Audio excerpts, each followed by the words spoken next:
the Polymer Therapeutics lab, we are trying to develop novel drug delivery systems, novel nanomedicines for unmet clinical needs.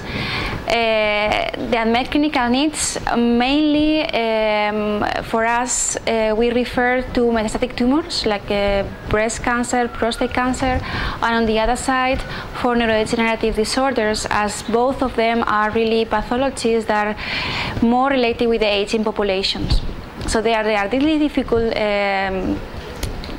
diseases to be solved, and we really need to enhance the amount or the efficacy of the therapies that are already in the clinics.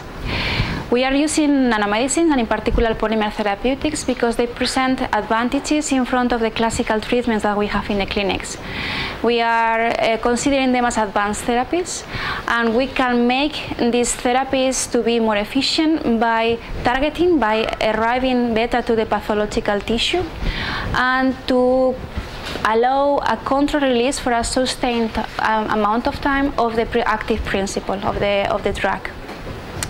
So these systems, the polymer therapeutics, differs from other type of nanomedicines in the chemistry that we are implying them.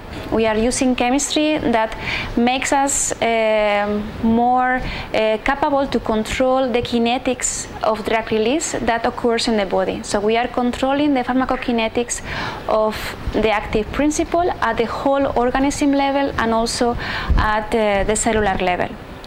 That allow us to design more efficient therapies.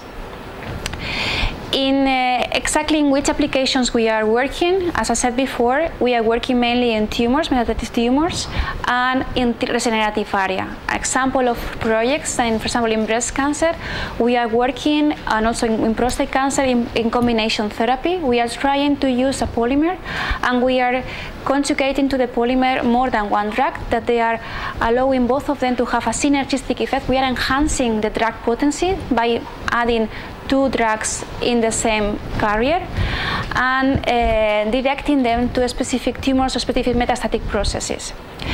This is the only way to secure that a combination of drugs that can be synergistic arrives to the same place at the same time. Therefore, we can make the therapy more effective.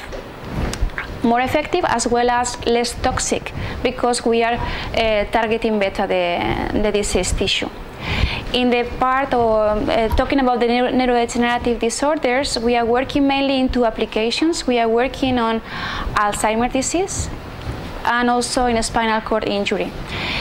In order to really be also efficient in the development of treatment for Alzheimer's disease, we need to arrive to the central nervous system. We need to cross the blood-brain barrier, and that's a very challenging biological barrier. So we are developing polymers or carriers that are able to cross such biological barrier in one sense, and once in the brain or in the central nervous system, they are able to release either the therapy or be some molecular diagnostics, like a molecular imaging agent for neuroprotection and early detection of the disease. For a spinal cord injury, instead of using systemic administration, as in the other examples I used before, we used the development of systems for local treatment, for intrathecal administration.